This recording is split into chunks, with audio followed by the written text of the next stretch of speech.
그 한국뿐만이 아니라 그 전 세계 주식시장이 11월, 4월에는 그 많은 즐거움을 주는 시기이고 5월, 10월은 굉장히 척박한 땅입니다. 전 세계 주식을 분석을 해봤더니만 5월, 10월에 예금 수익을 넘는 나라가 별로 없었습니다. 네, 작년처럼 주식과 채권이 둘 다 망한 경우가 있습니다. 같이 투자를 했으면은 손실을 아예 피해갈 수는 없었는데 한 10% 미만으로 제한을 할 수가 있었습니다. 근데 솔직히 2023년은 저는 그렇게 최악으로 보지는 않거든요. 그래서 사실 그거보다 덜 잃거나 심지어 돈을 벌 가능성이 좀 높다라고 봅니다.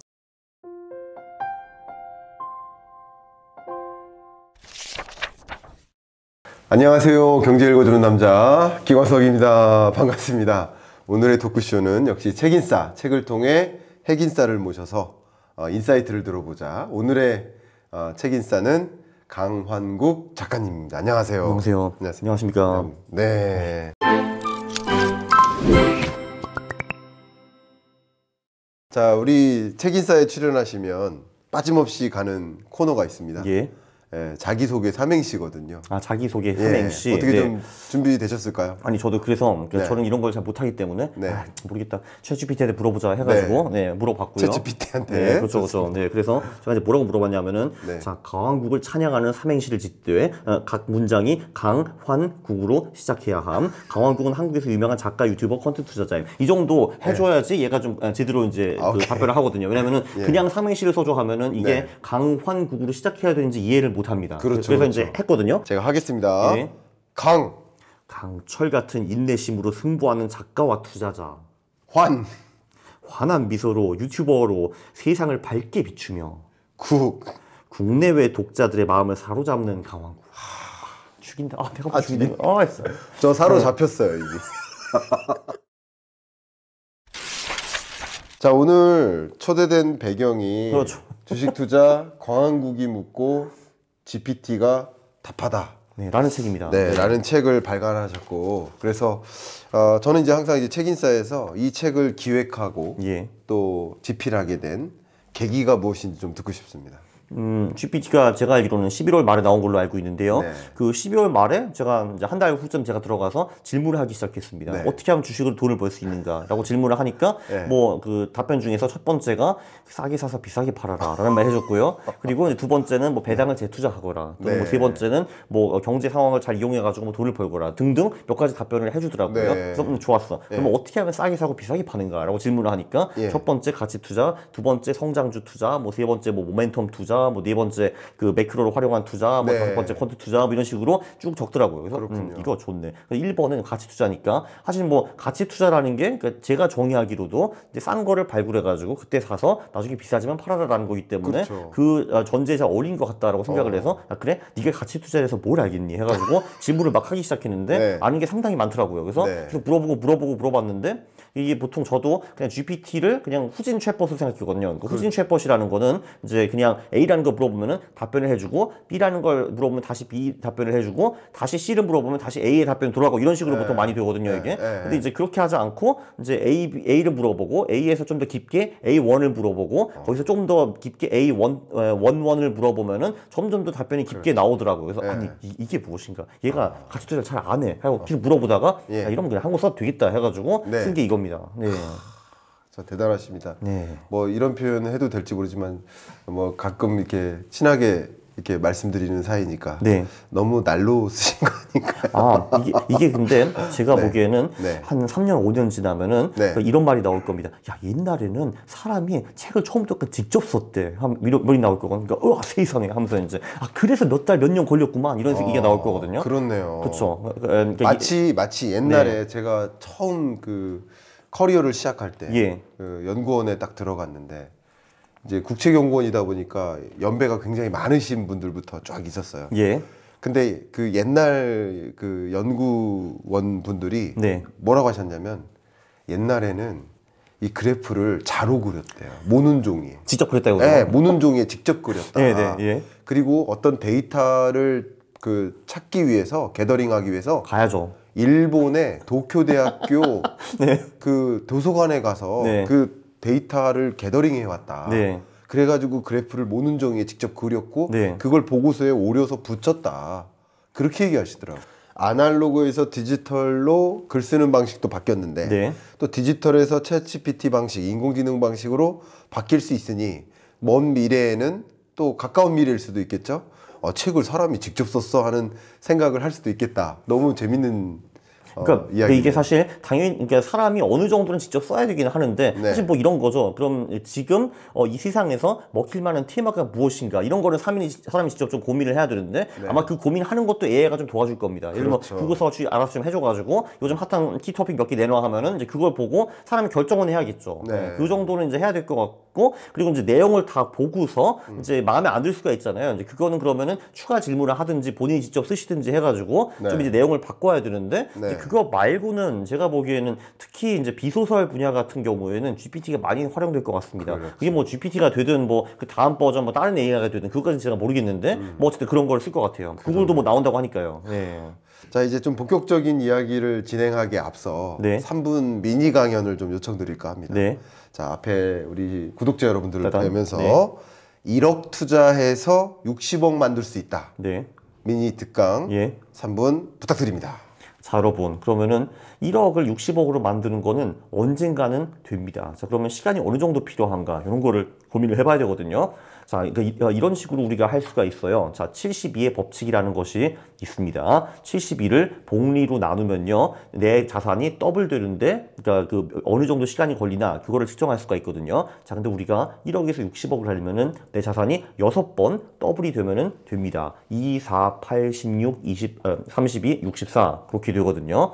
자, 근데 연봉이 10%면요, 72 나누기 10, 약 7년 만에 우리 돈이 더블이 됩니다. 7년에 한 번 더블이 성공한 거니까 6번 더블은 7 곱하기 6, 42년이 걸리거든요. 자, 그래서 우리가 연봉이 10%면은 42년이 걸리고요. 연봉이 18%면요, 4년에 더블, 그리고 24년에 6번 더블이 돼서 60억이 됩니다. 자, 근데 그게 사실상 좀 어렵거든요. 너무 오래 걸린다 이겁니다. 자, 그러면은 그 시간을 단축하기 위해서는 그렇게 두 자릿수의 투자 수익을 내는 것은 물론이와 우리의 지출을 확 줄이고, 그리고 수입을 어디선가 늘려가지고 우리 원금 자체도 계속 늘려야 되는 겁니다. 그래서 어지간히 투자를 잘 못하면은 20년 내로 1억에서 60억 가는 거는 상당히 어렵거든요. 네, 그래서 이제 그 동안에 우리는 지출을 확 아껴가지고 종잣돈을 계속 모으고 우리 투자하는 원금 자체를 늘려야 하는 겁니다. 그런 식으로 계속 하다 보면은 이게 20년까지는 안 걸립니다. 이제 저 같은 경우는 뭐 그래도 한 10년 정도 넘게 걸릴 것 같은데,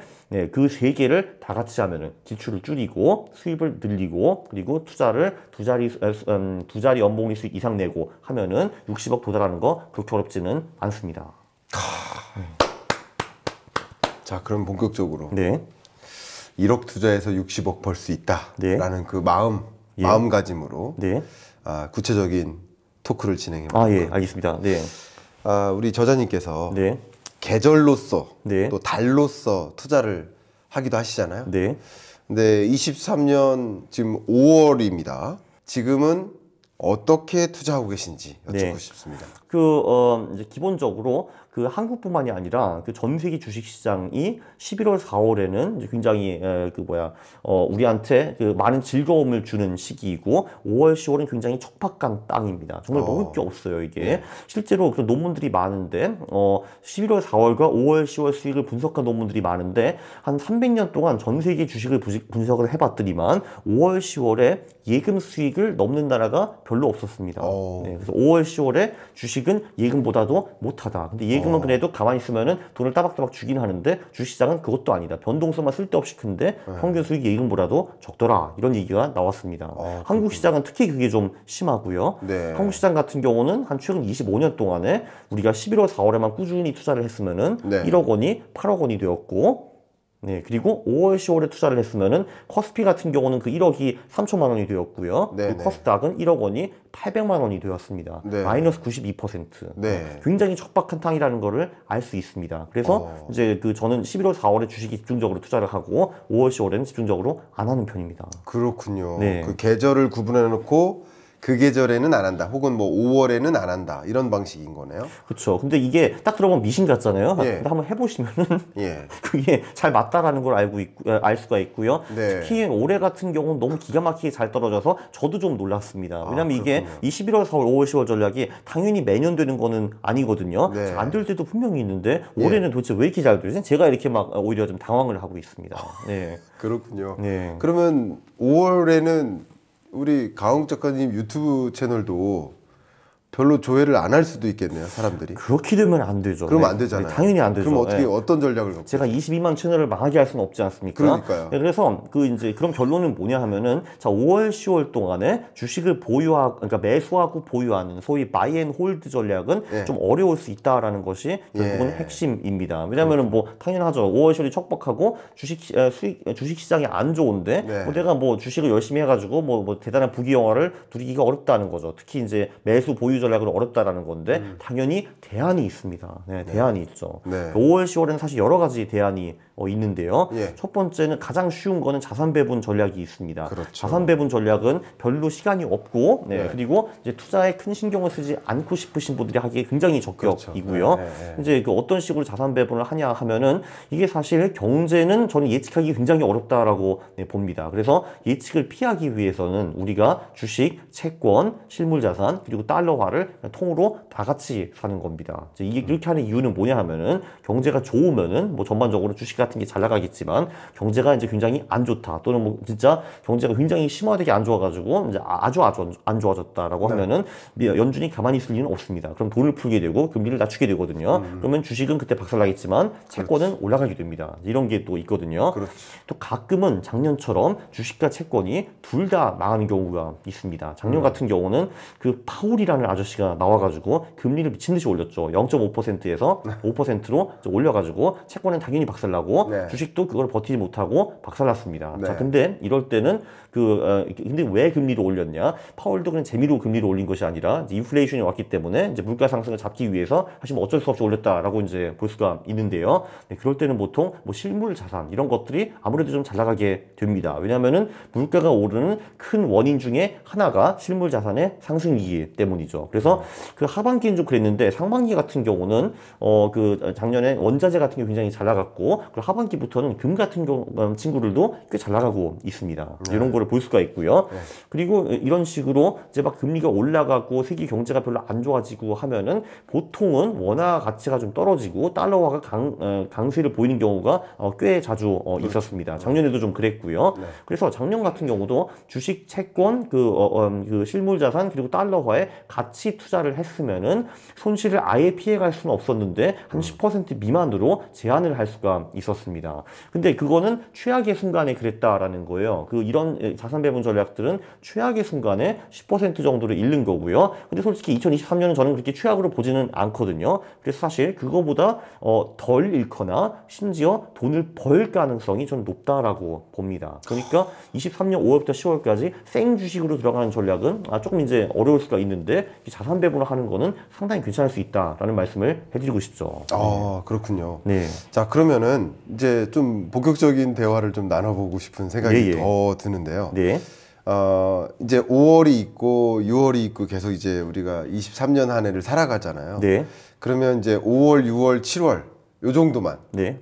상반기나 한 7월까지만 어떤 투자 계획을 가지면 좋을지 우리 구독자 여러분들을 위해서 좀 팁을 주신다면. 물론이죠. 그래서 일단 그것도 이제 거래를 하고 싶지 않은 사람과 거래를 난 너무 하고 싶어 하는 사람으로 나눌 수가 있습니다. 거래를 별로 하고 싶지 않으신 분들은 조금 전에 말씀